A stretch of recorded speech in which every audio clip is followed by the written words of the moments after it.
Friday. Yeah. 2 weeks. The camera is free of. Oh, good. Quicker.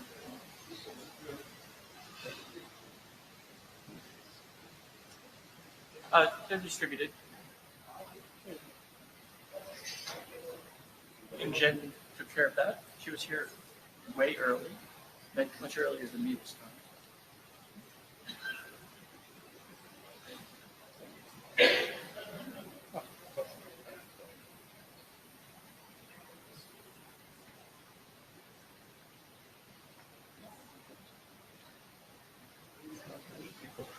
No, it's Friday afternoon. yeah, and it's nice weather today too. So.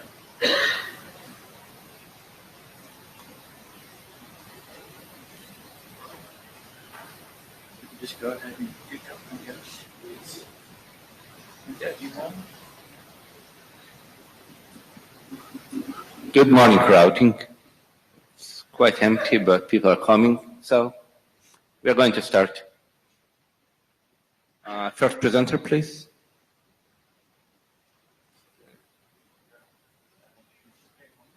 Shinsuke.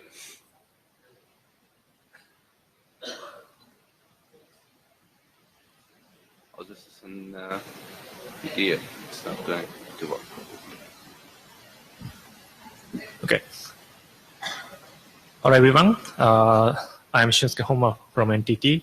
I'll talk about network slicing provision model. This draft is new, and I will talk about background and the overview of the contents of this draft. Also, notice that slicing will include several factors such as operation and dead plane manipulation, and I presented this in Ops area working group yesterday. So, does it work? I will do it for you. Okay. It's a PowerPoint. So as you know, network slicing is a hot topic, and I assume that there are several factors. For example, diversity of devices and services with communications, or improvement on flexibility of network control presented by network virtualization technologies such as NFV and SDN. Also, network slicing is a fundamental concept of 5G, and 5G will be launched soon.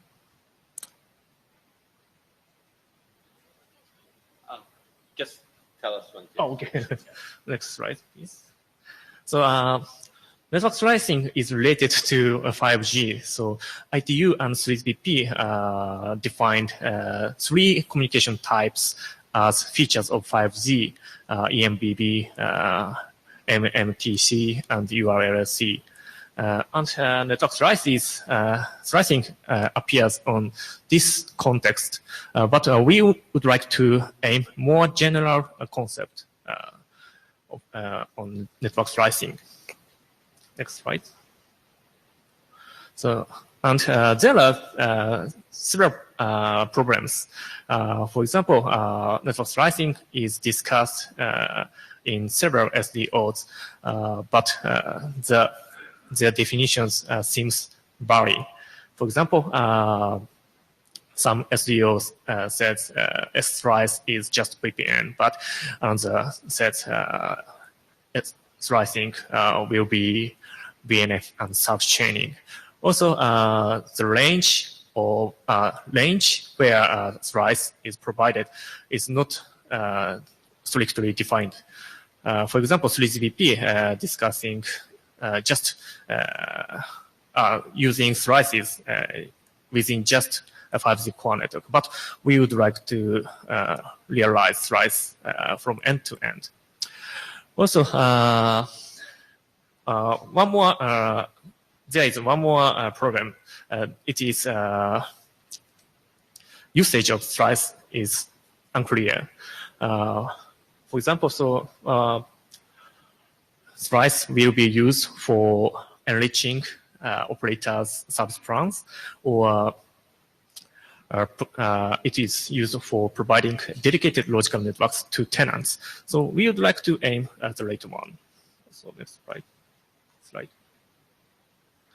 In the following two slides, I will talk about the scope and purpose of this work and this draft. So we would like to aim a sweet spot for each service, like this figure, not only edge of the triangle. So this enables tenants to use appropriate network resources depending on their service, and provide their service and network resources as their own service. So, and we would like to, we have mainly two purposes on this draft. So first is defining resource types, structuring network slices, and stakeholders and their role in network slice as a service models. It would be a fundamental reference for individual internet drafts related to slicing. Also, we would like to clarify capabilities required by tenants, and how to provide such resources to the tenant. Okay. So in the following few slides, I will explain the overview of the contents of this draft. So firstly, this draft defines resource types. So we assume that there are resources can be categorized three variations. So first is network or one resource, such as connectivity expressed with link or node, or data plane protocol, etc. Second is computing or NFVI resources, such as CPU, memory, storage. And we think functionality will be required for network slicing as a resource. Also, network slicing should cover both virtual and physical resources. Next slide.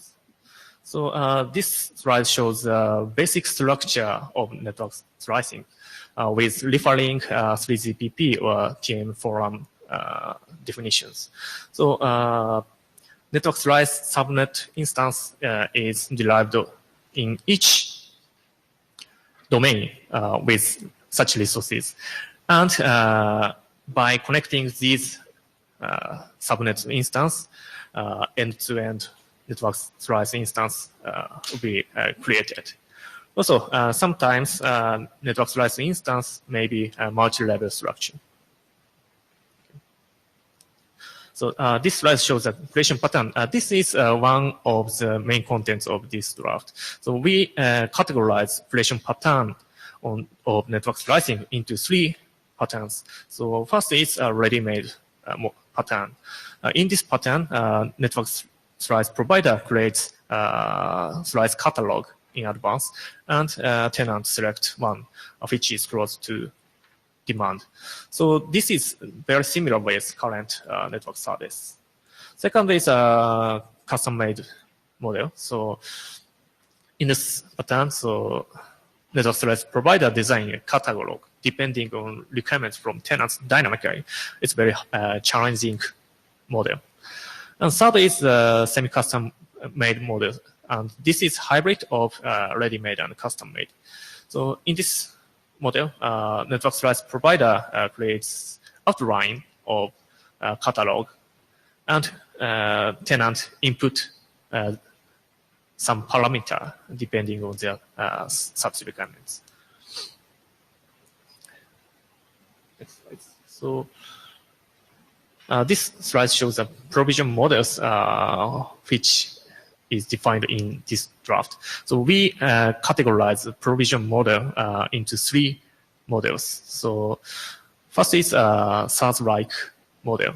In this model, so very detailed network resources is hidden from tenant, and the tenant requests its own just requirement and created appropriate slice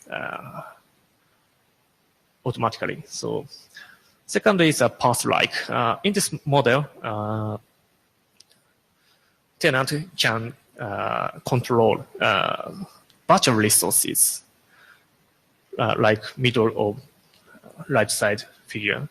And last is IaaS-like model. In this model, so tenant can control underlay infrastructure dynamically and create their own slice. So next steps of this work. So this is new one, and we have very few feedback, and we will welcome more feedback. And especially, we would like to know opinions from vertical customers. And second is mapping such budget provision models and controllable resources. And finally, if needed, we would like to expand the current YAM models. So, okay, that's all. Greg Mirsky, CT. I realize that now it becomes my kind of usual question in Rtgwg. Mm-hmm. How this work related to the work at MAF? Sorry. Because MAF LSO committee has a network slicing LSO active project, which is very much what you're planning to do. They are doing already. I don't think slicing is just for 5G. We would like to apply slicing for every types of networks. So yes, that's what part of model in LSO net slicing at MAF. So okay, let me rephrase the question. Have you looked at what they're doing? Sorry? Have you looked what LSO network slicing at MAF project has achieved so far? So it's just my opinion, but I would like to make a platform for providing appropriate resources to vertical customers, and so to accelerate B2B2X model. So. Okay. I think it's a good thing to somehow check what other SDOs are doing and not to do the duplicate work. And one of the ways to resolve that and clarify that is to send liaison. So I think that before we start discussion, it would be good to set liaison and ask LSO network slicing project to review and explicitly describe what they're doing and where they are. This work has been done already for some time, and there's some good progress on it. Okay, so I confirm the past work. So procedurally, we would send liaison or request one after we've decided to adopt this work. As of now, it's just a draft. Okay, then it's just suggestion to offers to verify if somebody works for the company, which is MAF member, they can go to the committee, LSO committee, and then look for the active projects for network slicing and review contributions in the current version of their working document. Okay, thank you. Sure, and looking at a list of co-authors, some of them are definitely involved in the MEF work. So I agree, yes, I would assume so. Yeah, it would not be that hard.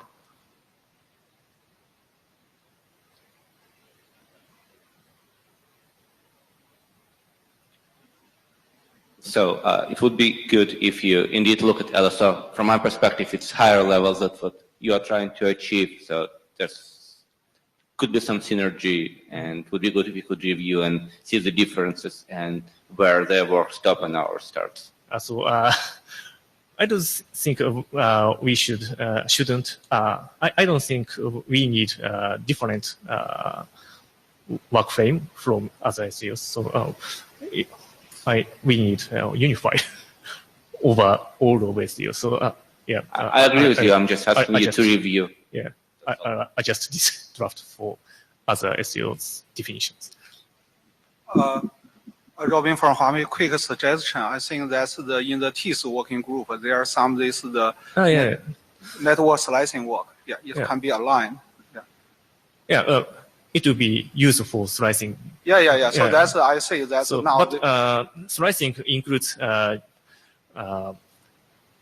other factors, for example, service chaining or VNF control, in addition to VPN service. Yeah. So how to we would like to clarify how to integrate these resources. Yeah, I know. So I just mentioned that in the TIS working group, there's some the existing work. It's the presentation or trigger the discussion here. That will be helpful for this one. Yeah. Okay. Okay. Yeah. Thank you. So, and there are not only TIS, there's a number of working groups trying to cover different aspects of net slicing. We've got a number of both, so there's a lot of work going on. And we are aware of it.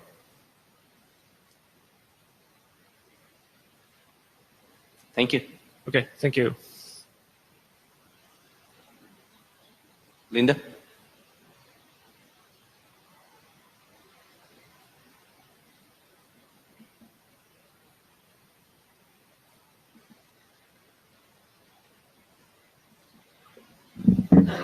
Good morning.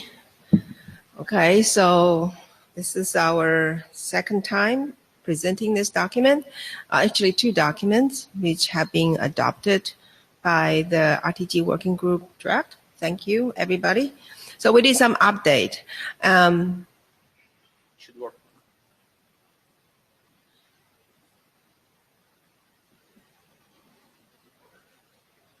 No, it's not working.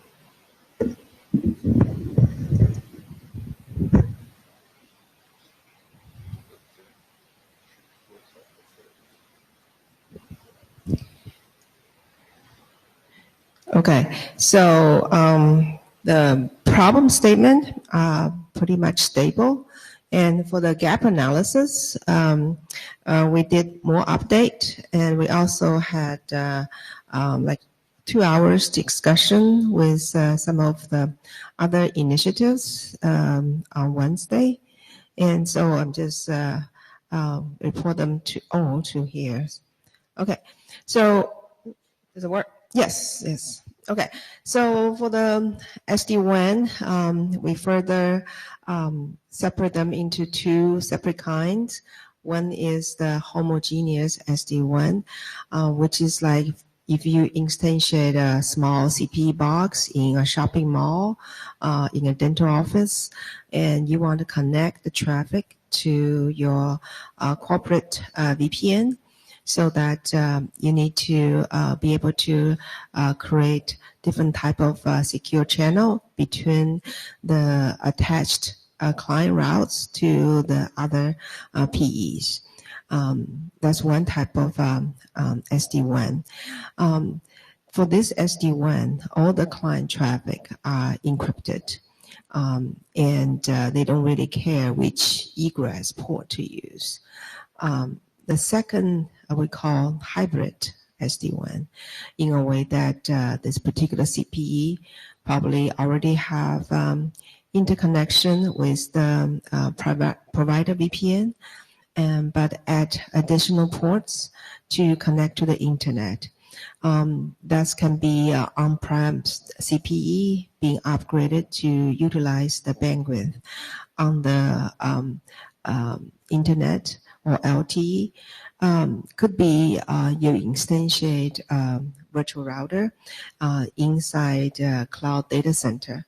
Say if you have a cloud data center, you like use AWS as an example because everybody's familiar with that cloud services.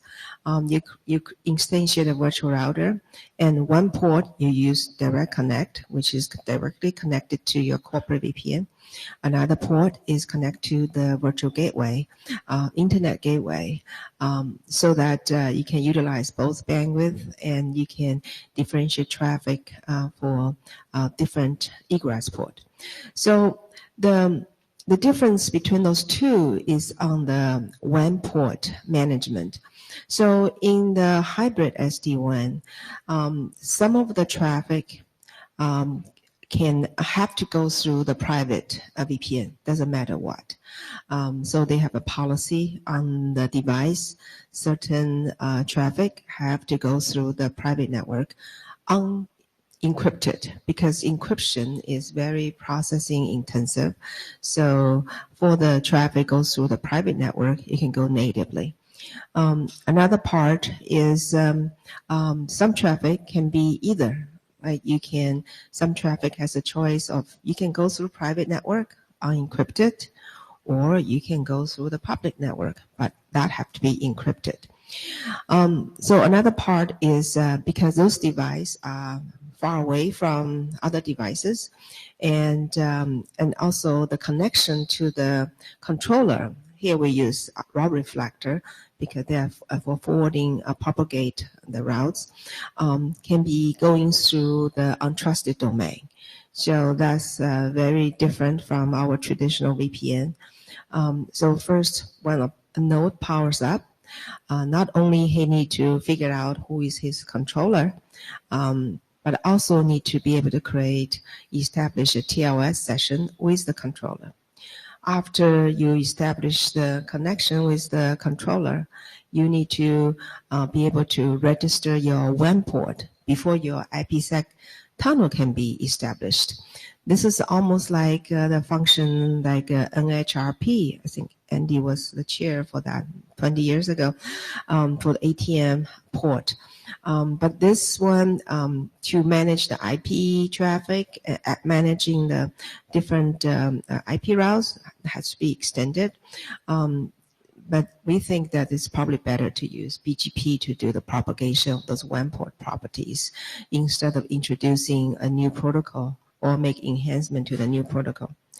So that's part of the gap, not there yet. And we actually put together a draft in the IDR, a working group, just for that purpose, for the WAN port management. When one node powers up, it establishes the TLS with its controller and report their WAN port properties, which can be a private address or could be dynamically assigned address by the ISPs, and also report the loopback address. And then the controller propagate that information to the authorized peers. Because the node themselves doesn't know who he's entitled to talk to or authorized to talk to. So it is the controller which actually propagate to the authenticated authorized peers.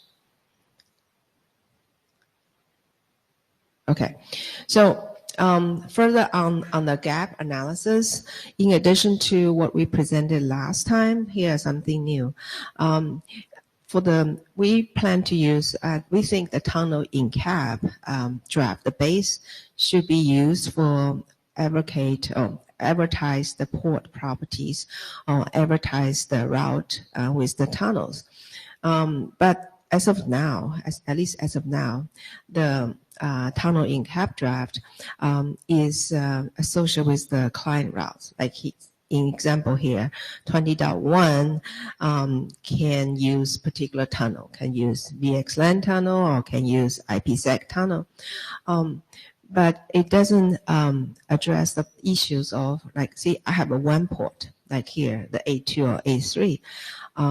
This particular port has those properties, right? I have the private address, I have public address, I have the net associated with this port, and I want to establish IPsec tunnel between A2 and B3. Say A2 may be by the ISP1, like AT&T, B2 may be in a different country by China Telecom. So those two have different assigned IP addresses. And the loopback address is in a different address space, right? The loopback address is in the space of the overlay layer. So as of now, we talked on Wednesday about this, and the authors agreed to add, hopefully they will add, basically allow the tunnel in cap to be able to advertise the tunnel with, say, a loopback address, or maybe with the WAN port address. So those can be used to identify, to propagate the properties of the port and advertise the mapping between private address and public address. So with that, then see if we have 4 routes in this example. The 4 routes, maybe 20.1 can go through all 3 egress ports. And then that one has to be able to recursively being advertised. I can go through those 3 egress WAN ports. They don't have to repeat all those WAN port properties in each of the update. Like maybe the 20.2 can only egress 2 ports or maybe 1 port. Then he can advertise that with indication of the specific port, and doesn't have to repeat the tunnel detailed information.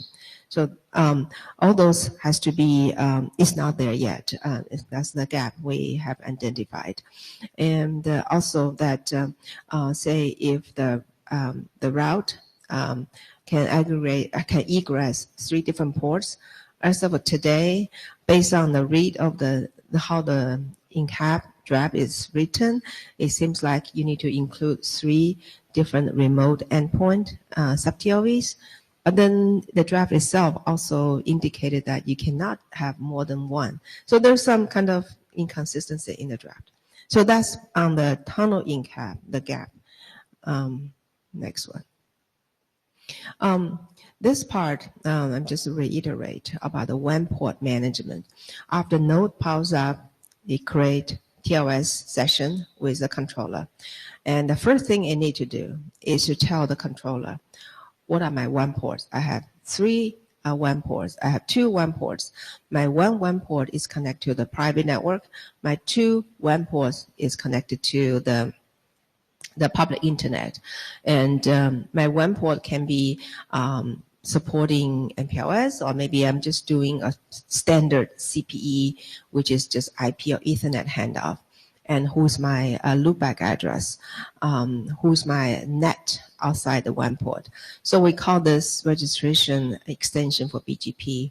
And in the BGP IDR group, we introduced a new NLRI just for the WAN port management. And some people did ask on the mailing list that why can't we use the netcomp to do this job? The problem with netcomp is it doesn't, it's not easy for the node himself to report. And especially when you change, you have to report dynamically every time the port address change or property change. And another important part is to be able to propagate to the authorized peers. So that, say, if a CPE1 can talk to CPE2, CPE3 in different cities, then they need the route reflector to propagate them with the proper policy identified. Okay, I see the IDR chair speaking. Oh, no, that's okay. In this one individual, Susan here's individual contributor. I just want to perhaps put a slight spin on what Linda just said about netcomp. The notif stuff is really useful, or the push notification, but it's just finishing. So, you know, it's a little bit of time to the deployment. So in many cases, some things we're doing are just saying, okay, we got to have these sort of things so that the management can still continue and be easy. Some of that feedback is from product groups. I hope the notification stuff, and I think Linda does too, comes and is out there widely. We're dealing with this interim period. Thank you. Okay, next page. Okay, so we see that for SD-WAN control plan, there are actually 3 different components, just to wrap up on the control plan part. The first part is the WAN port management, being able to report the WAN port properties dynamically. The second part is for the IPsec configurations. The traditional IPsec manual configuration or peer-to-peer negotiation doesn't scale when you have more than 100 nodes, because each node need to establish multiple IPsec sessions. Having those peer-to-peer negotiation just doesn't scale. So that part, there's a draft in the IPsec ME, talk about that. Then the third part is our traditional EVPN, L3 VPN, the route propagation, right? So there are 3 different parts for the SD-WAN. And the third part has been studied really well. We have RFCs, we have protocols to address that. For the first and second, that's the 2 parts which IETF haven't done yet. Hopefully, we will have proposals for those. The first part, we already have 1 proposal.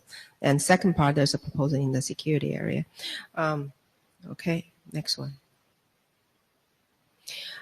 Then this is my last page. I sat in the IRTF open session, listening to this Fabric Edge presentation. I just borrowed their picture. It's indicated that like in BGP is widely used today, right? Between AES domain, between cloud provider, and when the cloud provider, say AWS, you initiate a virtual router, you exchange the AS number, but it doesn't, the BGP itself doesn't have the performance characteristics, right? So you see, I can reach from this route, but maybe my immediate link is wide open. I have 2 possible ways to reach my destination. My immediate ports, I can test the available link utilization. Maybe link 1 is very little utilized, link 2 is heavily utilized. But I don't know after 1 hop, maybe after the second hop, and link 1's maybe bandwidth is heavily utilized. So the BGP doesn't have any of those indicators. So in their paper, they talk about some ways to mitigate that. And I recommend people to maybe go back to listen to the video or look at the presentation. I find that is another gap which are needed for SD-WAN's intelligent path selection. I think that's it. That's the end. The next step. Okay. So here I just listed all the relevant drafts for this domain. In the routing area, we have secure EVPN. We have secure L3 VPN. They talk about how do we stretch a PE far away through the untrusted domain.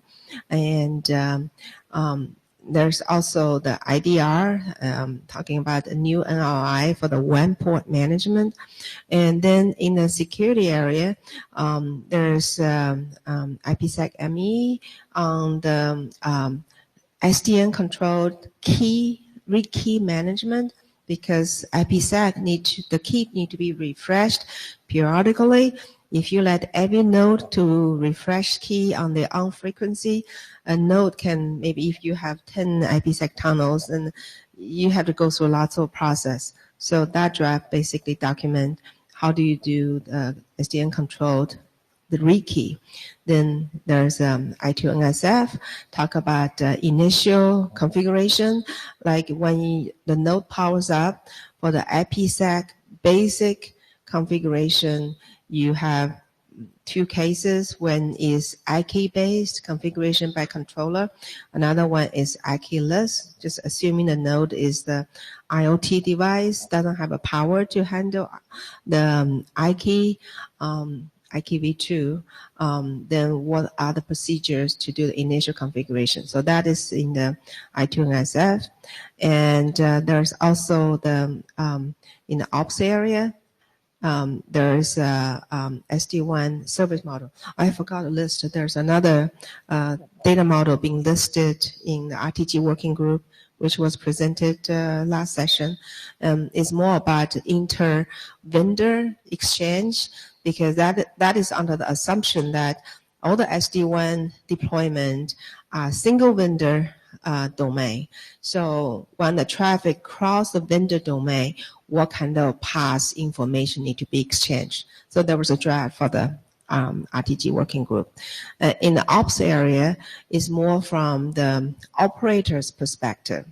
The operator's perspective is about, okay, from operator want to set up the SD-WAN, I may have different vendors, but how I do it from client perspective, what kind of policy he wants, how do we want to set up the peer association. So a different angle. So the ops working groups, the data model is more aligned with MEF's model, which is like from service provider perspective. The one being presented at Rtgwg working group on third Tuesday, right? That was more from vendor perspective. Say if you are an enterprise and you buy vendor A's devices, and maybe your traffic need to exchange with another vendor. So that's more from the vendor perspective. So two different perspectives. They have two different data models, service models. So all those are the relevant activities. I just want to bring people to be aware of all the activities. Thank you. Any questions?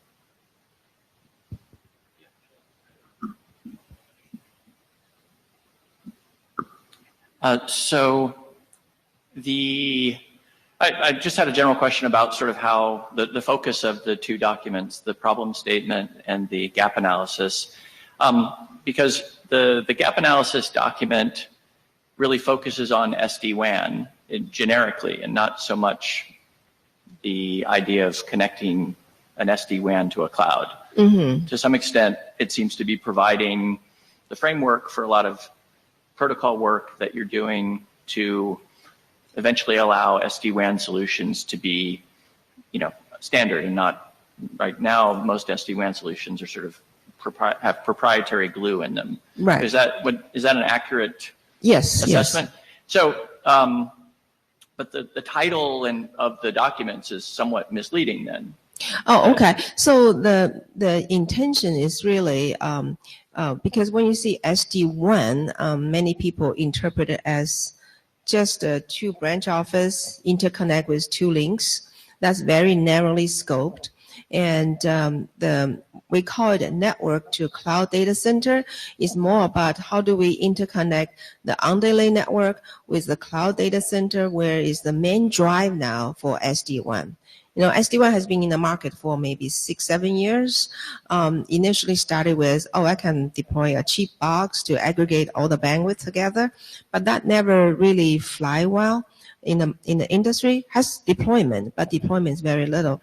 And as of now, like for example in ONOG, many of the enterprises stated that the reason we need SD-WAN is not because we want it cheap or we want a low cost. Is primarily for us to have a way to reach cloud workload in the cloud anywhere, any place. So when you reach the workload in the cloud data center, you have to go through your underlay network for sure. Like from your enterprise out, you have to go through an underlay network. Then you have to go over to the internet, the overlay. So the reason we call it network to cloud DC is because of to emphasize the focus SD-WAN is not just branch office interconnection. Right. However, the actual focus and text in the gap analysis document, a lot of the examples are, and I'm not suggesting you change the examples to be, cloud connected, but a lot of them are simply SD-WAN without, involving the particulars of the cloud. And I think it's useful regardless. I worry that people won't, just looking at the title, won't necessarily know where to look. Okay. Right. So maybe we should add a section like to reach to the cloud, what are the gaps? Because that is definitely needed by the industry. So I agree with Chris on this point, and there's a lot of focus on bootstrapping, not traversal, this kind of stuff that's not really cloudy stuff, right? So it would be good if you put maybe a bit more text and examples with regards to what requires to connect to SaaS services. Because in a lot of cases, you just break out, right? So to define these models, how people do connect from SD-WAN domain into cloud domain. Okay. It's not well spelled here. From editorial perspective, you're relying on a lot of work done in other places in IETF. Please make sure anytime you do so, have a reference so a reader can easily go and kind of recursively read the technical details. Okay. Thank you. Thank you very much. Mom?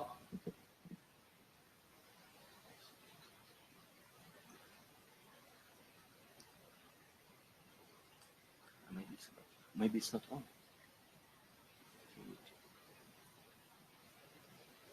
This is stupid. Give it a shot. We forgot to switch it on. Okay, you should be good here. Give it a shot. Could you please try? It's PowerPoint again. Okay. We'll do it for you. Wait a second. Oh, it's the wrong slide. So. This Yeah, was sorry. for the next one. Yeah, this one. Hi everyone. Today I'm I'm Huaimo from Huawei. Today I'm going to talk about the SRv6 pass egress protection. So right now we have SR pass fast protection, which provides fast protection for transit node. So this draft will propose solutions which will provide fast protection for the egress node of SRv6 pass. So let's have a look about SRv6 egress fast protection. So in this picture, we have SR pass, which is from PE1, P1, and PE3. So PE3 is the egress of this SR pass. So this SR pass will carry VPN traffic. So this traffic will go through from ingress PE1 to P1 and then to PE3. So when PE3 receives the package with a VPN ID, so PE3 will use that VPN ID to deliver the traffic to the CE2. So in order to provide, so that's a normal operation.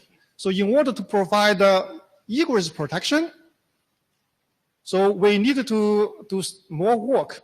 Here we need to configure the mirror SID to protect the egress PE3. So in more details, we need to configure mirror ID. For example, give the mirror ID here, and then protect the locator which is associated with PE3. So with this information and the other information such as the VPN routes, and then with those information, PE4 will create a mapping which will mapping that mirror ID with the VPN ID which is associated PE3, mapping that one to the local VPN IDs. Because those kind of mirror ID and locator, which is mirror ID protected, will also distribute in the network.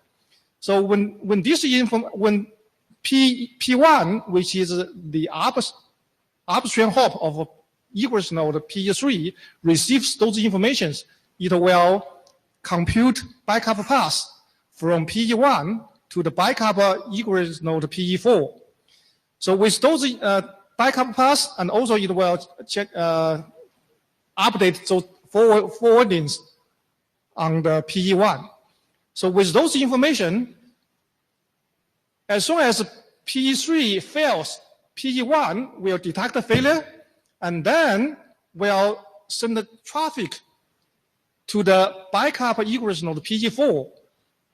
So when PE1 send those packages to backup egress node PE4, it will push that mirror SID. So this package with mirror SID will send to PE4. So after PE4 receives the package with those mirror ID and also the VPN ID associated to PE3, and then PE4 will use those information to map those package map to the local VPN SID. So using local VPN SID will deliver that traffic to the same CE2. So that's the idea about the egress protection. So here, in order to provide egress protection, so we need to distribute the mirror ID and locators, which is protected, which is to be protected by the mirror ID. So the next is the protocol extensions to distribute those informations. So regarding the protocol extension, and we need to extend to ISS, and similarly, and OSPF. So for ISS, the extension is simple, and then we just define a new sub-TLV. So this new sub-TLV is in the SRv6 locator TLV. So this sub-TLV basically will contains the mirror ID and then some sub-TLV. So most here we just define the two sub-TLVs under this sub-TLV. So one is a locator sub-TLV, is the locator, and then which is to be protected by the mirror ID. And also we may have the protector, the other protectors, IDs to be protected by the mirror ID. So that's the extension to ISS. Similarly, we have extensions to OSPF. So any comments and questions? Okay. Greg CZT. Couple of reflections. Well, it's like deja vu. I recall we had a similar discussion on RSVP, LSP egress protection. That's one. The second one is that I think that would be good to get more strong case why it's you consider it useful, because you're effectively changing the paradigm or benefit of SR not creating the state in a transit node. Yeah, regarding to first question, yeah, we have RFC, and I'm the main author of that RFC for provide egress protections. Yeah, that's I think it's maybe some kind of similarities. Yeah, maybe we can add some reference here in the draft. Regarding the second question, and then we add some states in the midpoint. Yes, because we need want more functions, so we need more work, right? Well, that's the question. So I think that first we need to discuss whether we need it or not. Yeah, that's a good question. I think whether we need it or not, I think there's customers need this kind of functions.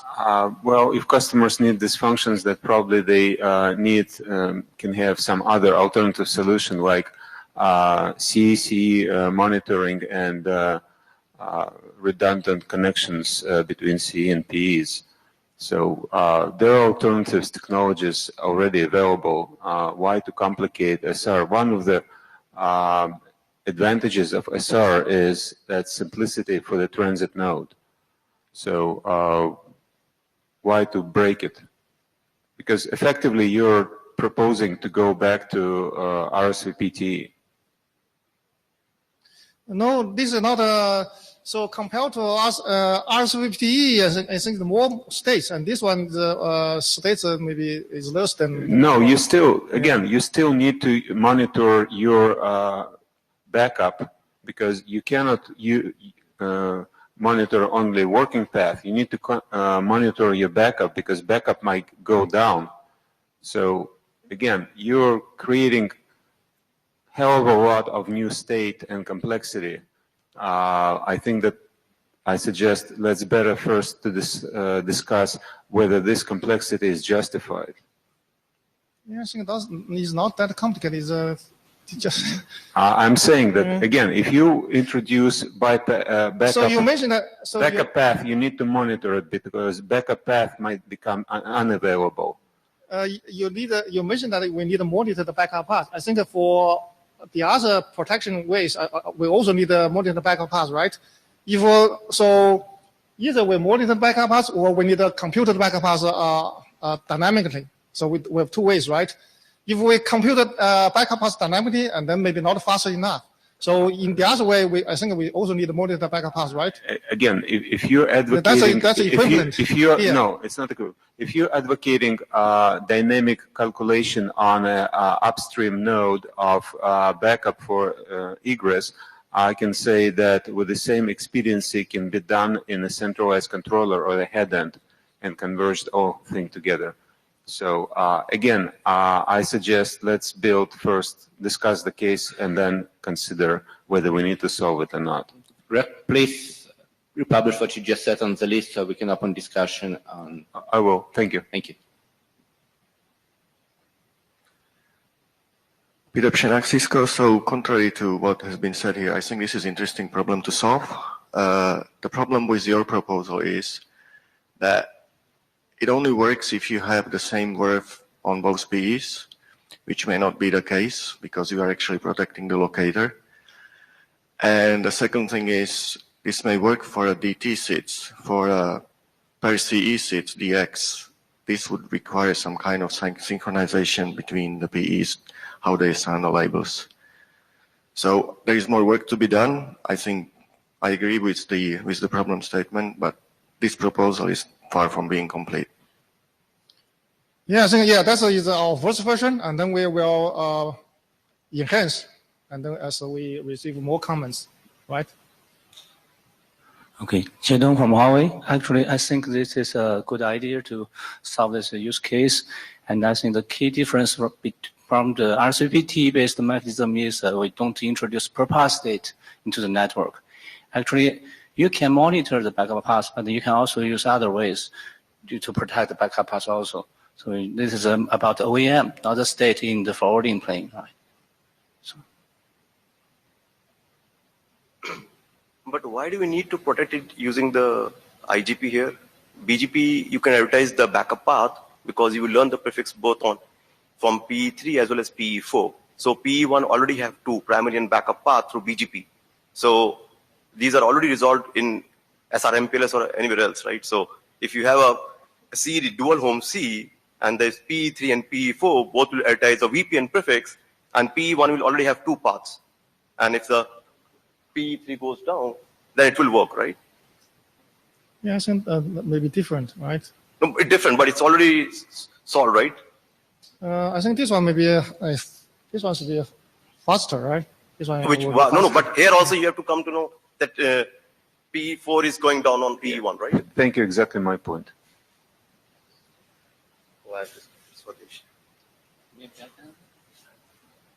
Yeah, I think you're talking about the P1 to switch to another backup path, right? Yes. But this one is for the local protection, not for end-to-end. Yes, that's right. Yes. Local protection where? On the P node. Yeah, this one is a local protection. This is local protection here. So that's and then the faster maybe maybe some convergence or maybe slower. But why we need to do this way? Okay.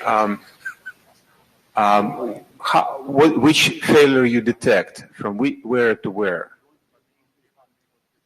How you detect the failure? So this one, so P1 will detect the failure of PE3. No, you would not detect the failure to P3. Why not? The thing is that you don't care about P3. What you care about P3 to CE2, because that's your connection to CE.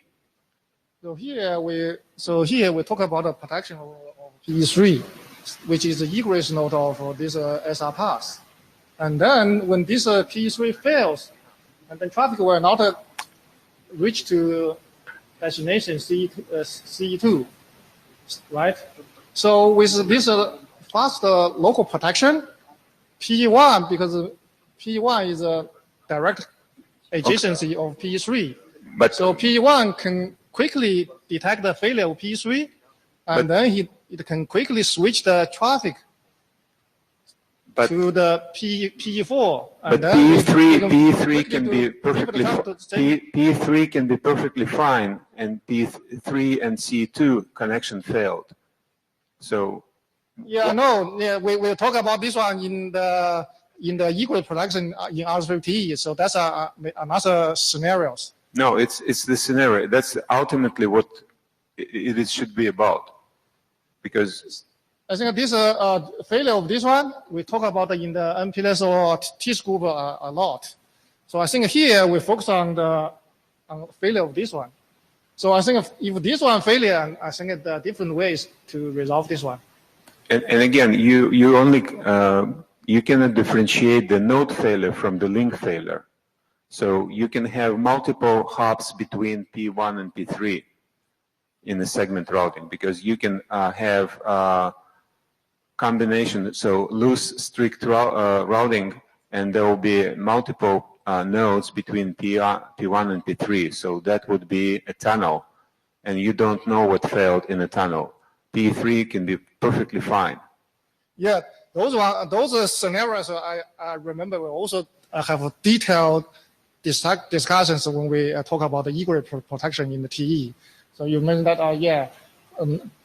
so when we detect the failure, and then we may have the failure in the tunnel, in our link, but the node is still there. So if we can have, we're better capabilities, we're going to cut off the line here and end the discussion. So this is really good discussion. I think, so personally, I think it's a problem that does need solving. If the people, we have a couple minutes, but let's just, we'll cut the line, let the two people speak, and then continue to the next presentation. I was just going to say that if it's P3 to PE3 anyone's worried about, regular FRR will fix that. So that sort of fault should be repaired. It would take 2 failures for FRR not to fix this problem.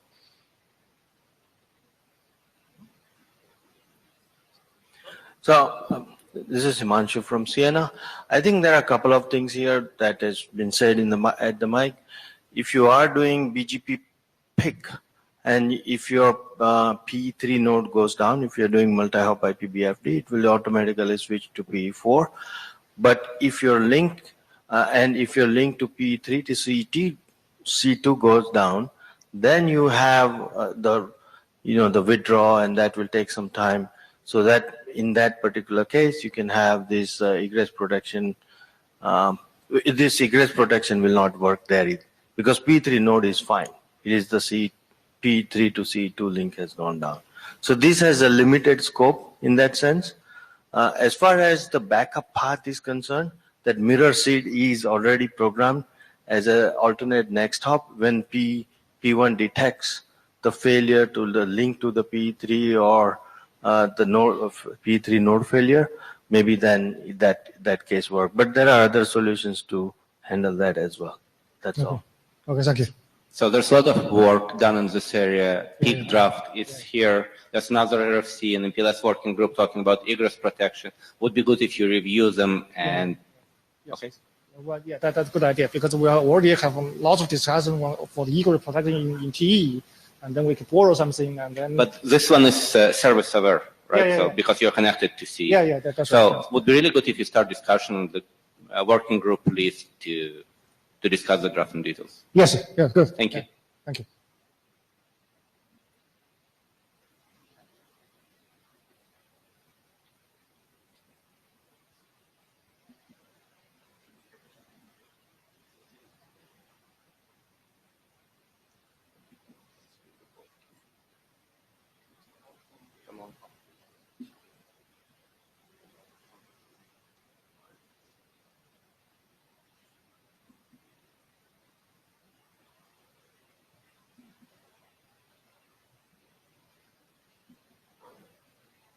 Okay. Shu Ping from Huawei. First, thank chairs for allocating this slot for us. Appreciate. And here in this draft, we are considering the IPv6 encapsulation for PaaS services.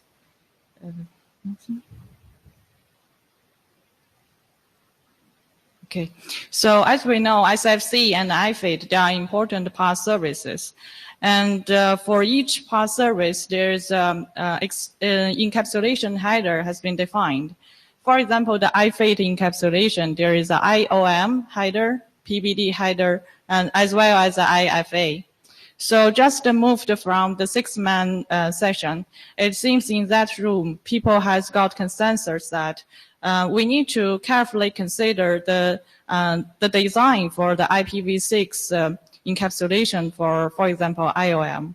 So here, in this piece of work, we are doing the same thing. So we are considering, we are trying to analyze the problems and also the potential challenges are going to put in the data plane. And we are trying to find out the possible optimized solutions here with the help of the community. The next one. Thank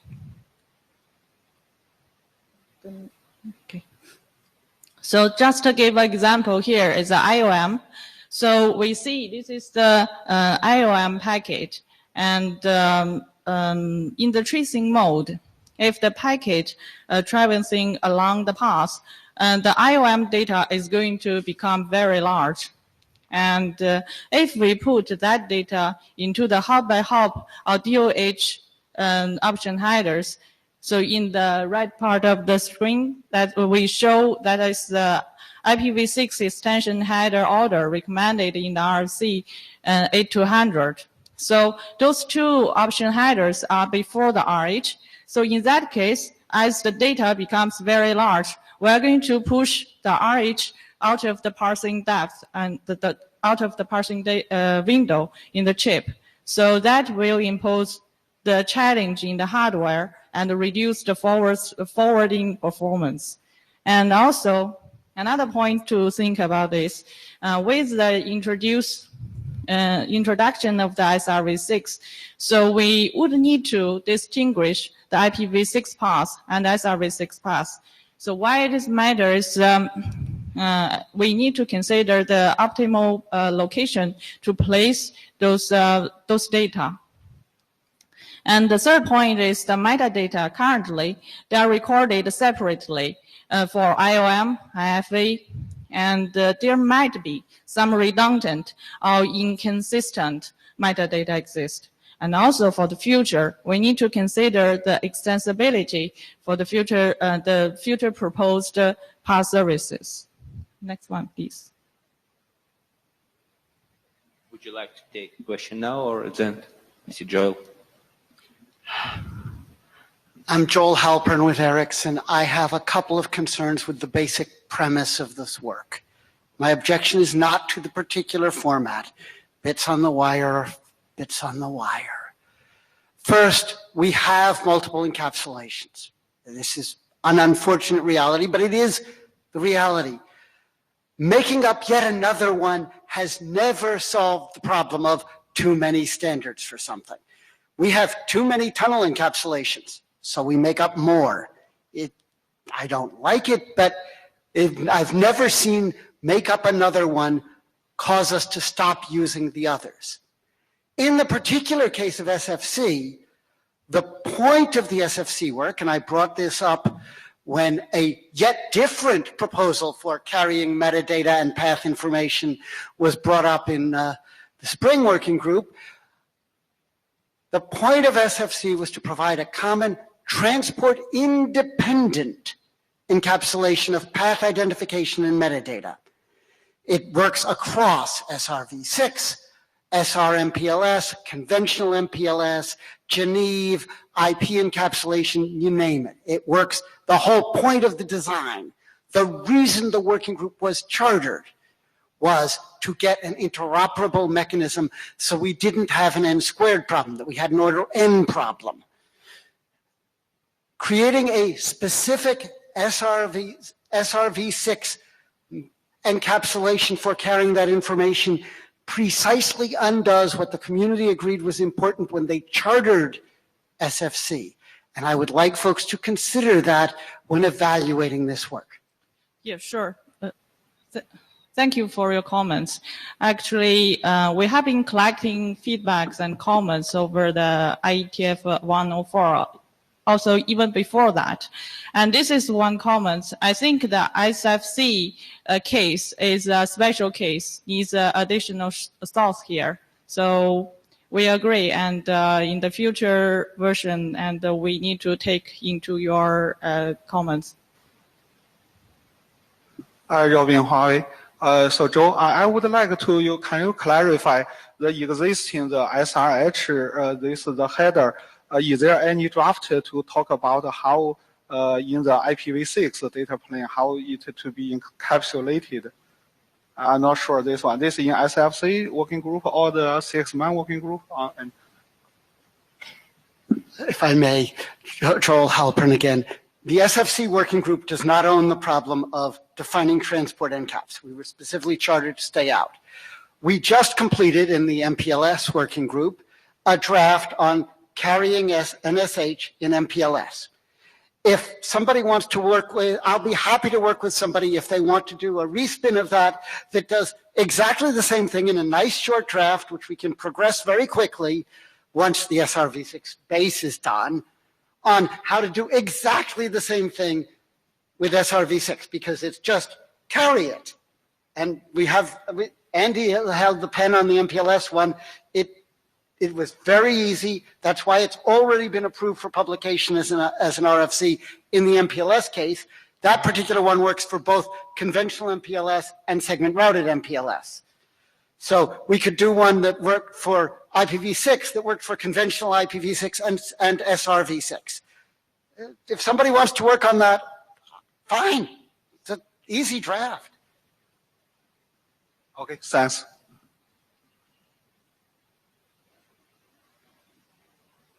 Okay, I will continue. So here are some design considerations to optimize the path service encapsulation in IPv6 and SRv6. So basically, the key point here, we are trying to propose here is to separate the path service encapsulation into two parts. So the instruction part and the recording part. So the instruction parts will be put in the service option is what we proposed. That can be taken as a uniform IPv6 service option. And we recommend to place it in the front part of the IPv6 extension header, including the hop-by-hop or RH. And if it is an IPv6 path, we recommend to put it in the hop-by-hop. That means it's going to be processed by all the IPv6 enabled nodes. But for the SRv6, we would recommend it to place it in SRHTLV. So the benefits of doing this is we could keep the header part fixed, relatively fixed, as much as possible, and fixed and small. And in that case too, we could facilitate the hardware process and to keep the forwarding performance to some level. And another thing is we would like to propose is the IPv6 metadata header, and that is to contain the recording part. And it can be taken as a unified container to put the service metadata of those path services. And that could be placed after the routing header. So the benefits of doing this is when you realize there are too much data in the too much metadata in the packets, so you could choose to stop recording, and so that could avoid reaching the hardware limitation. So this next, please. And here are the service options we have defined. For example, the IOM service option, PBT, and IFA service options. And this is the places we recommend to place those service options. Next, please. Next, please. And here is the IPv6 metadata header. And here's the structure. And also for each service type, we could have this service metadata to contain the data. Next, please. So this is the key takeaway message. Just to repeat here. We are trying to propose to separate the path service encapsulation into two parts, and one is service option, the other the IPv6 metadata header. The benefits of doing this, we could keep the header as short as possible and also fixed. So in that case, we could keep the performance. The forwarding performance on the data plane. And also in that case, we could have the capability to choose to stop recording the metadata. So next, please. Next, please. So your comments and questions are welcome. And the next step for the draft, we would like to consolidate the comments we have received and also the future comments. And we will refine the drafts. Thank you.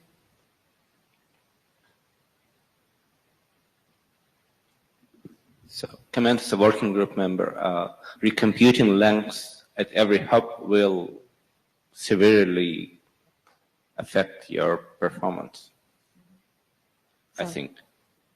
Sorry. You introducing recomputational function at every hop because your length changes. It's reasonably deep in the header. You would need, it's fixed offset, but still it's deep. So you need to recompute, you need to write it, and do it at line rate at every packet. Yes. Something to consider. Yes, we agree. But the difference here is to for the data, metadata to insert into the packet, we just need to do the write without a reading. So that is the difference. When you have the offset, you know where to insert. So that will be very quick. So so let's take it in this way. If we want to do the IOM, we have to put or insert data somewhere in the packets. And the thing here we are trying to do is to find an optimized way to keep the forwarding performance with the consideration that somehow it's going to damage. So that is the considering. Thank you. Thank you. Okay, Greg Mirsky, I need to remind that if you add something in a packet, you need to recalculate the checksum. Okay, so that's one of the points. Another point is that, again, putting in a packet has a lot of limitations. One of them is how you protect the integrity of the data that you put. Sorry. So how you do data integrity protection in IOM? I think that belongs to IPPM working group to work it out. Okay, no? you are proposing it. So how you think it should be done? Are you putting their data without authentication? Without protection? So if you do protection, then you have extra in the wire speed. You need to do I don't know, SHA 256 on the data at the wire speed. Right? Okay. So I think that you need to be very careful proposing adding something in a packet. I think that we need to consider other option how to collect on-path telemetry. And there are already proposals. Okay? Yeah, can I ask another question? Name and affiliation. Sure, please. Your name and affiliation. Cheng Li from Huawei. Because the problems mentioned by Greg are the same to all the IOM solutions. Yes. Yeah, so. Yeah. Yes, so that's why it belongs to. But if you are proposing to IPv6, then are you proposing to introduce a problem or you're proposing to have a solution?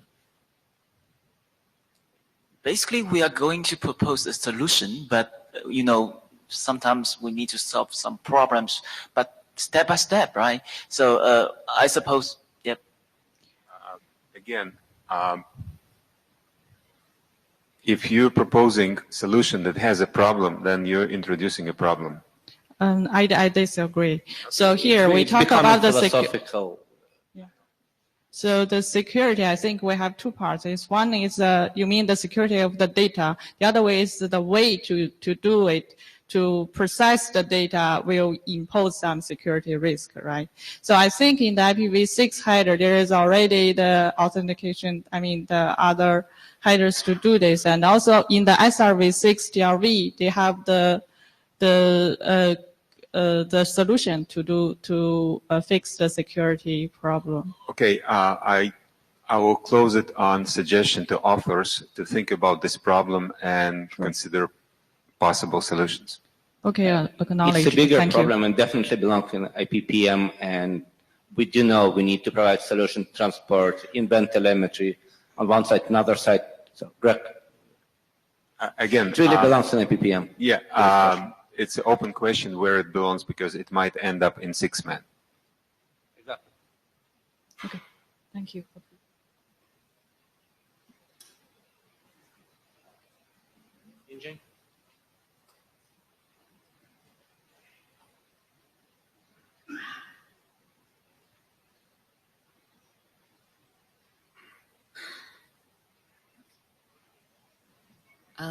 Good morning, everyone. I'm Yingzhen. I will try to do this quick. So this is an update of the policy YANG model.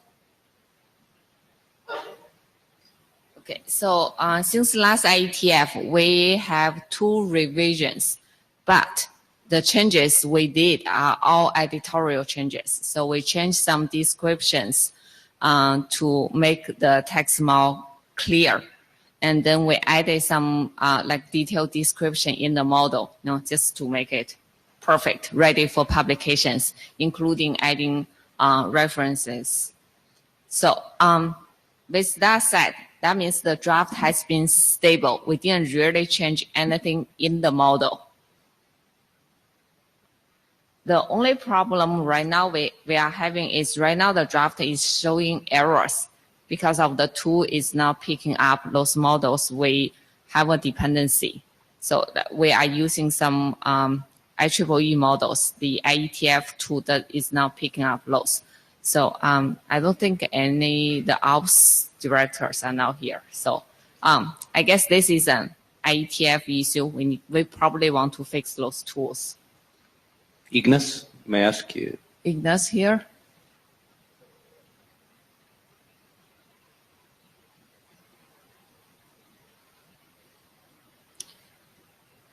So this sort of thing is not only just impacting this model, it has some. Ignace Bogdanas. Actually, I cannot say that I'm aware of what precise problem is here. I'm seeing now, trying to read that, and it appears that some interrelation of what you are importing from somewhere else. Yeah, because we are importing IEEE data models for this specific case. So what we are really using is the interface VLAN model, and that one is actually importing IEEE model.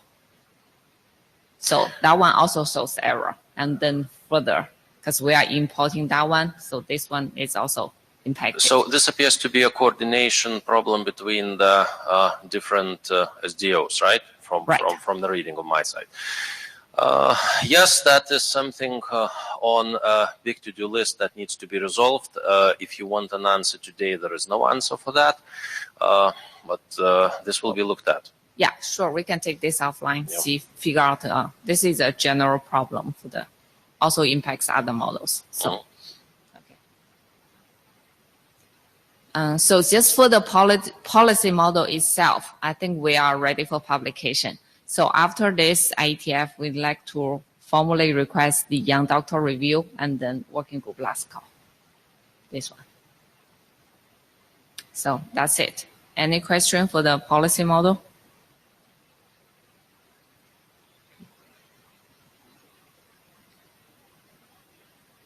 If not, then the next one. Okay, so this is actually a RIP extension model, the one to extend the model defined in routing the RIP defined in routing config model.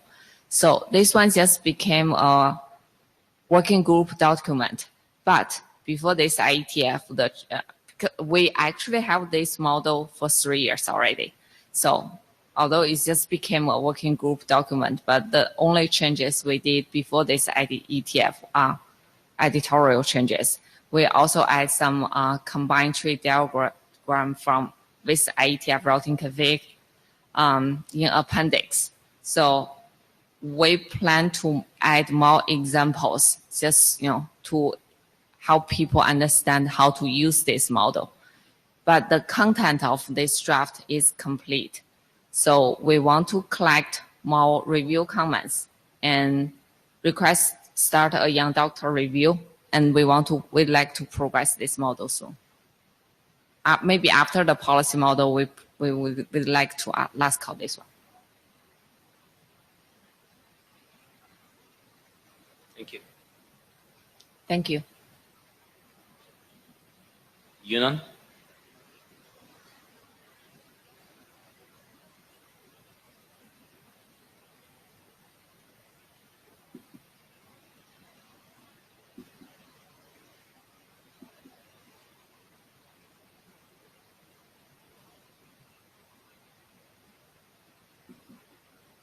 Hello, everyone. This is Yunan Gu from Huawei. So today I'm going to discuss the use cases for the control plane telemetry. We'll use the term network-wide protocol monitoring to refer to the control plane telemetry. Okay. So as there has been some existing works on management plan and data plan telemetries, such as IPPM, IOM, and NetConf, gRPC. And for the control plan, there's also some work going on, such as BMP. And here we have clarified major two categories of applications or say use cases that we can use the control plane telemetry for. The first one is it can be used for network troubleshooting. And as the statistical figures show in the right part, there's a very large percentage of network issues were caused by protocol failures. And so with monitoring and analysis of control plane data, the detecting and root cause analysis of the issues can be improved. And then the other type of applications would be network planning. So with more, for example, with more detailed route information, you can have better route optimization and stuff like that. And another thing is that with route policy information correlated with route attribute information, you could do applications like route validation and yeah.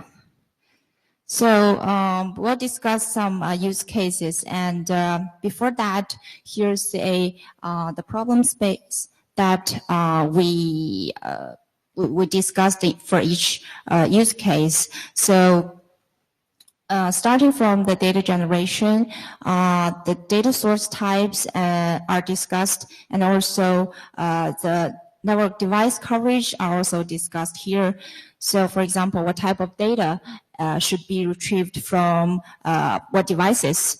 And then it comes to the data processing, the data encapsulation, serialization, subscription. So in this part, the processing efficiency should be considered, okay?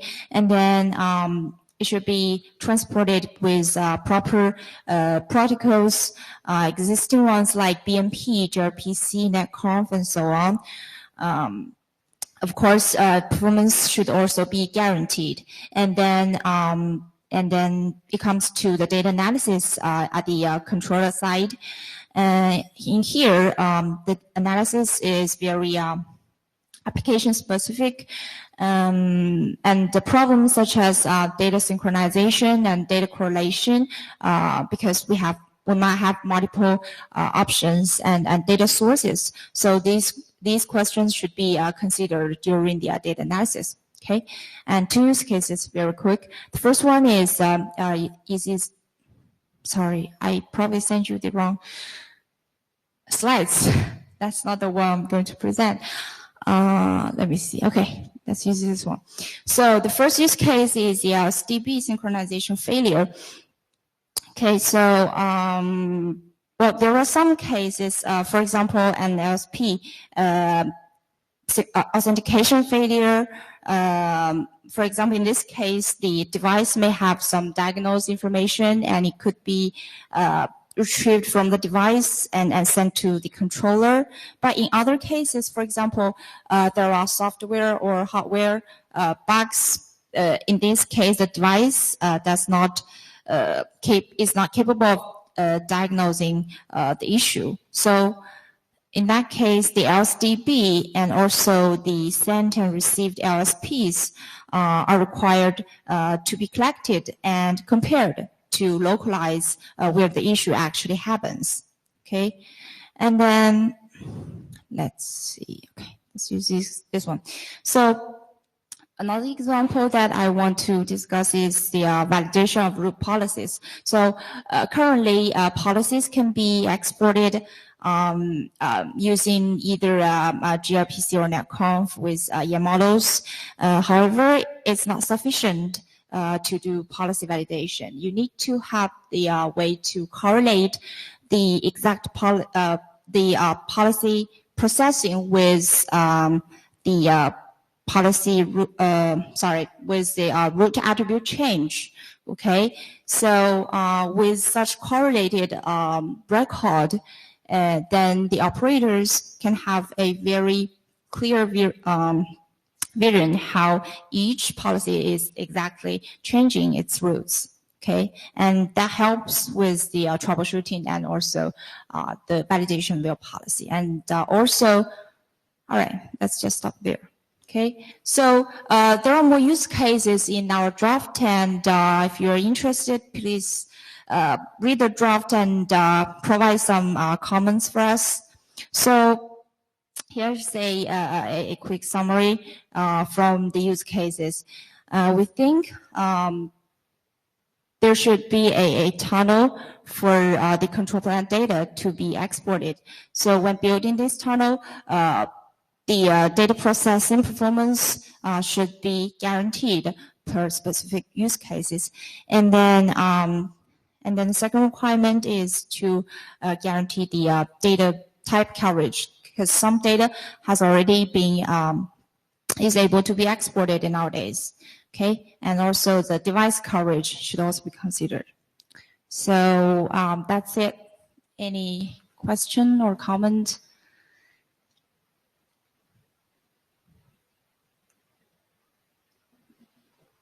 So I'm very sympathetic to the use case, very much needed.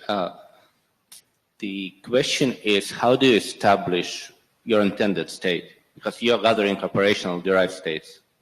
I'm sorry. You're gathering operational and derived state, but Yes. you need to be able to compare it to what it should be. How do you see establishment of baseline of intended state that the operational state could be compared to?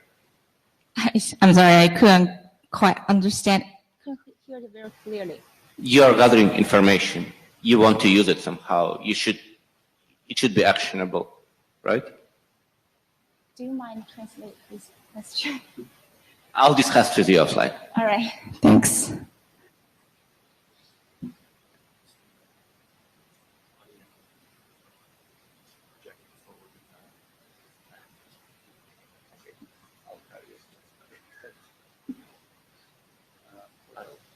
So Andy is up next.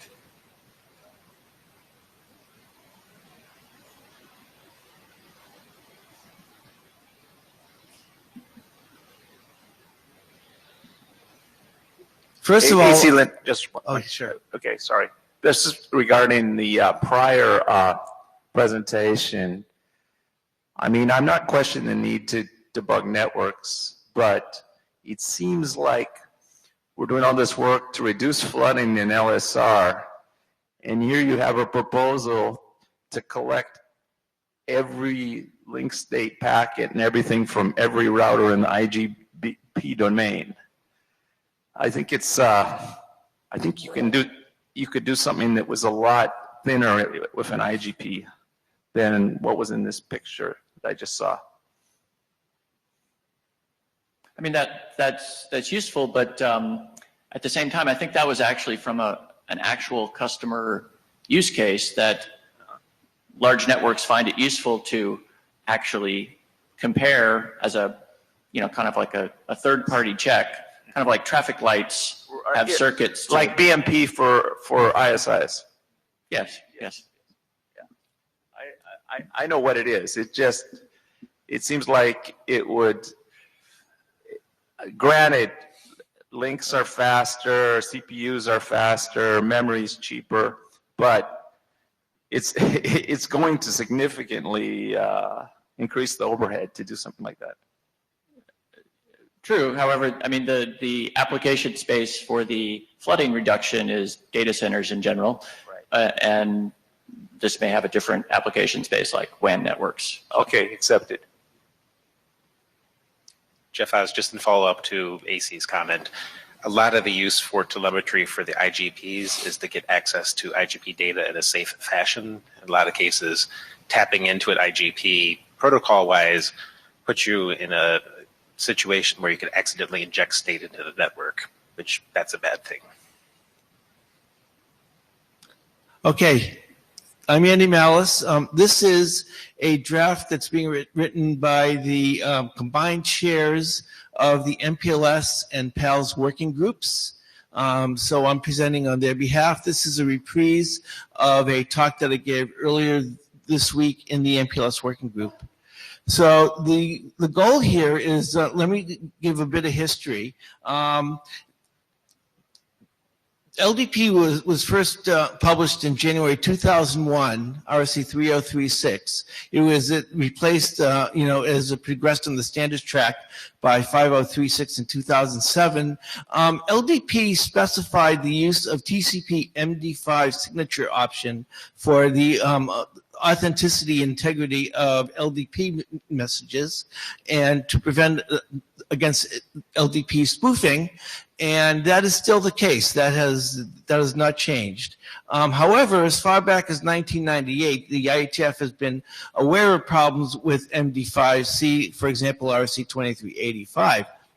So in 2010, we wrote RC 5925, which deprecated the TCP MD5 signature option and replaced it with the TCP authentication option, TCP-AO. And then there's a companion RFC which actually specified the cryptographic algorithms such as AES 128 or 256 that you could use with TCP-AO. And then RFC 7454 in 2015 took the step of deprecating MD5 for BGP and replacing it. Oh, I also missed a step. RC 6952 in 2013 recommended that all TCP-based routing protocols, which includes BGP and LDP, for example, but there are others as well, move from MD5 to TCP-AO, and that happened for BGP in February 2015 when RC 7454 deprecated MD5 for BGP and replaced it with TCP-AO. However, LDP continues to use MD5. So that brings me to my last slide, which is the goal of this draft is to do the same thing for LDP that we did previously for BGP, which is to deprecate MD5 and replace it with TCP-AO.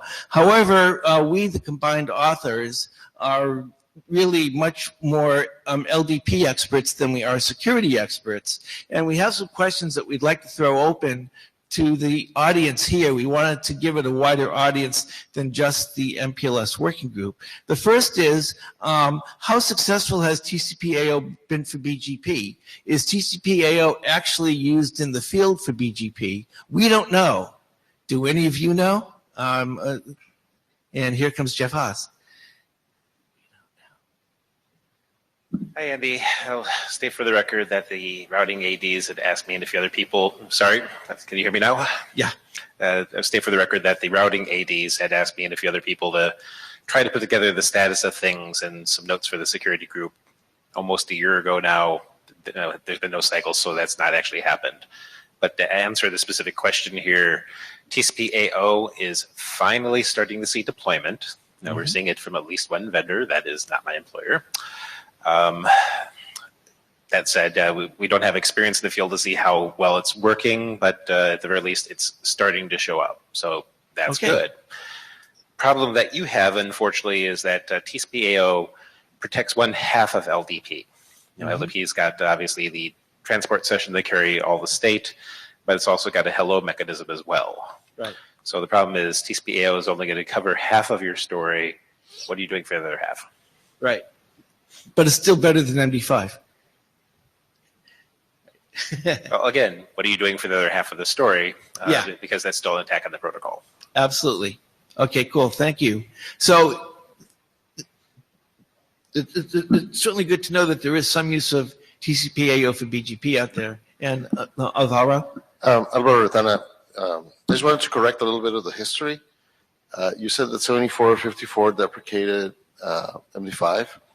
It didn't really. It didn't update the base spec or anything else. All it said was if TCP/AO is available, it should be preferred.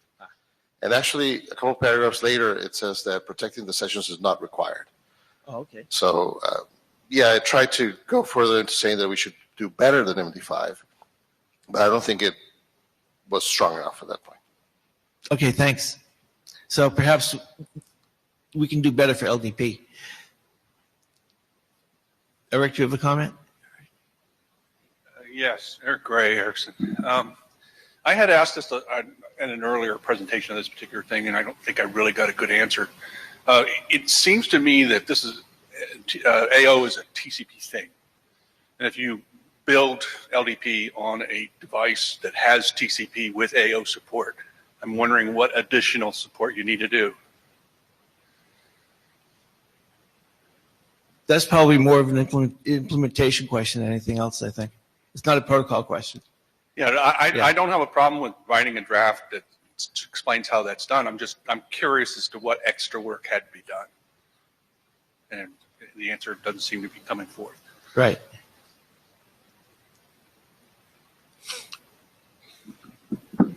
Jeff Oz, again, it's worth pointing out that AO solves the TCP type problem. If what you're really trying to do is add a layer of security on top of it, it may be time to play with IPsec. IPsec's not my favorite chainsaw to use for security. It's very tricky to use. And the majority of the headache is figuring out how to configure things.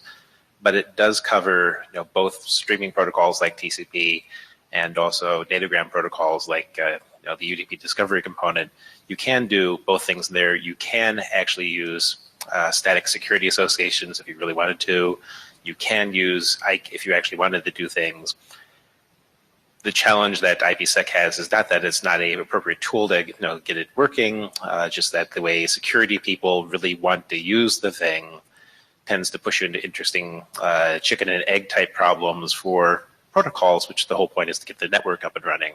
Right. A little bit of that stuff was covered in the CARP working group back in the day. There's some notes, I think, that covered LDP in that circumstance that's worth scraping through. But my suspicion is that if you were to take some random sets of LDP implementations and spend probably a couple of days worth of fiddling, you could probably get IPsec to cover every situation you really need if that's really your concern. Cool. Now, if I can ask you to stay at the mic for a second, because you may have input on my next question, seeing as you already stated that you're aware of some use of TCP/AO in the field for BGP.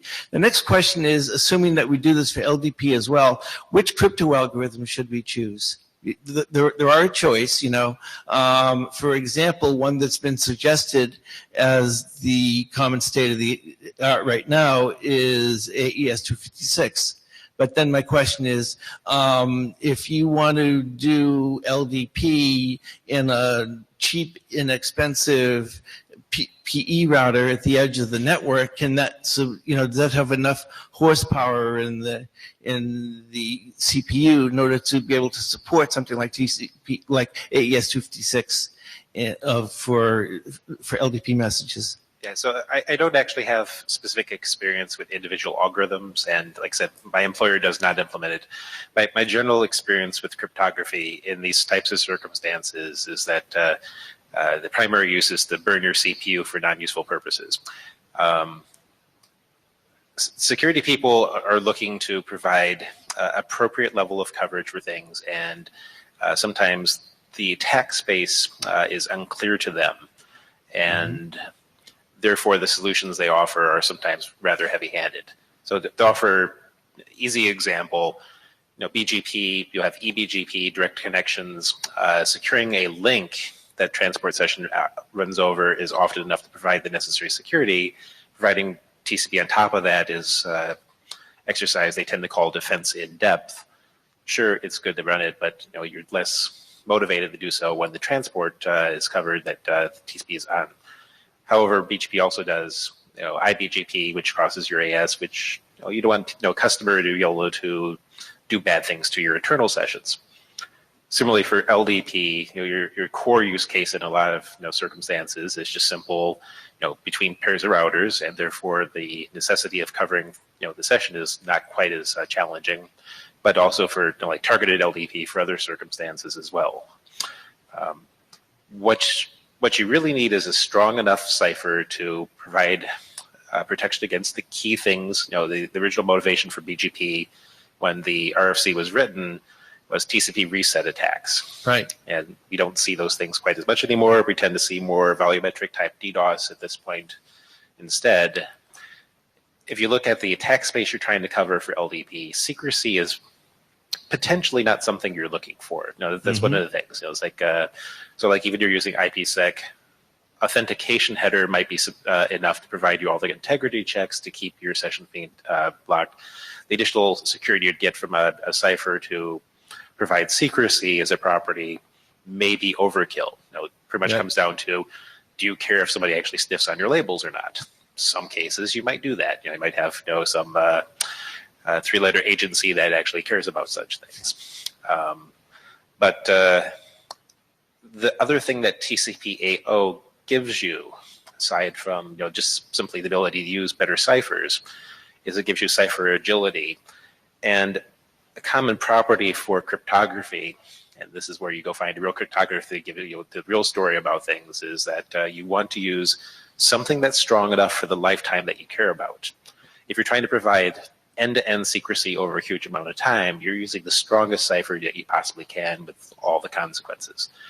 If you're trying to provide just integrity of things, you use a strong enough cipher that's protected, that will protect you over a reasonable period of time. And if you're rotating your keys on a reasonable enough basis, they may not be able to catch up with you before you've actually changed them out. So a lower horsepower cipher may get you exactly what you need as long as the key rotations work appropriately. In the case of TCP/AO, that mechanism is there. In the case of IPsec, IKE is unfortunately the mechanism they use. Okay, thank you. Himanshu is next. I just wanted to follow on directly from Jeff, because the question I've been asked, this is Stuart, I've been asking for around here, and I don't know who to address it to, is if we spun the MD5 key often enough, would that be good enough? And how often would we need to spin it so that the security ADs would be happy? Because since we originally did these designs, we're no longer running routers with scripts that stay there forever. We're in a world where network management systems and SDN systems spin this sort of config all the time. So what is the secure lifetime of MD5 that we need to worry about? Normally you'd say I'm not a lawyer. In this case, I am not a cryptographer. Part of the answer that I'm aware of is covered by two things. There are known semi-real-time attacks against MD5 as a cipher at this point by cryptographers. You can have big enough horsepower boxes to do this sort of thing, and even with the HMAC MD5 that's recommended these days, cryptographers tell you don't do that. Just a weak cipher at this point. But the second half of the observation is the existing TCP MD5 provides no mechanism for key rotation. So the side effect of that is if some implementations may allow you to use coordinated clocks to try to swap out your ciphers at an appropriate time. You configure effectively key number 1, key number 2, and a time X coordinated by a clock. You start using validation against both ciphers. Once you actually see the new cipher validating, you drop the new key validating, you drop the old key. So there are mechanisms that are deployed that allow you to get that sort of thing, but they don't always work very well. And the consequence of them not working is that your BGP drops, and we know that BGP dropping is bad. The whole point of TCP/AO is that it provides the necessary protocol plumbing so that this stuff can happen smoothly. Okay, thanks. Himanshu. Himanshu from Siena. So I'm glad you are bringing this thing up and good discussions. What I wanted to find out is your goal is to then come to a conclusion and make a definitive recommendation for whether to use drop MD5 and use HMAC MD5. I think HMAC MD5 is becoming more as a replacement. So, I mean, there are things ongoing. I think we need a conclusion as soon as possible. Okay. Okay, thanks. And that actually comes up to my last question, which we got some kind of, we did get one answer in the MPLS session. So my last question was, does anyone really care? And is anyone currently using MD5 with LDP in the first place? And it turns out the answer is yes. From at least one vendor reported that they know of at least 10 of their service provider customers that are actively using MD5 with LDP. But the question is, are they aware of the problems with MD5? And of course, we don't know. But MD5, for whatever reason, is in use in the field with LDP. Andy, so Stuart, are they using it as a super checksum, or are they using it for security? We do not know. Because I know that in the LSPs, a lot of the use of MD5 of the crypto piece was just as a better checksum. Yes, we do not know the answer to that question. So anyway, I think that this has actually been quite successful in terms of presenting both MPLS working group and here. We got some really good feedback. It looks like there is reason to continue this work. One of the questions we were asking these questions was, should we continue the work? And it looks like there is reason to continue the work. And I think we have a good consultant to talk to now to help us with that.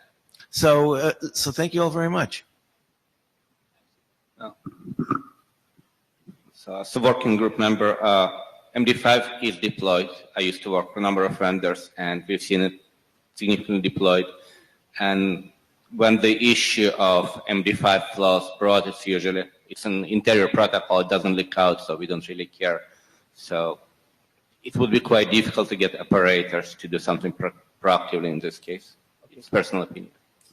Okay, thank you. Any other questions, comments? Okay, thanks.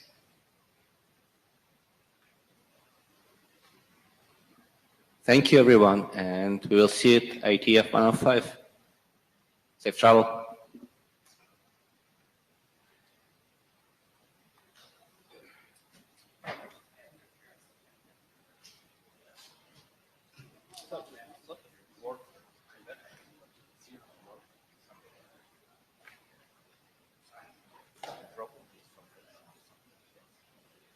Now you know.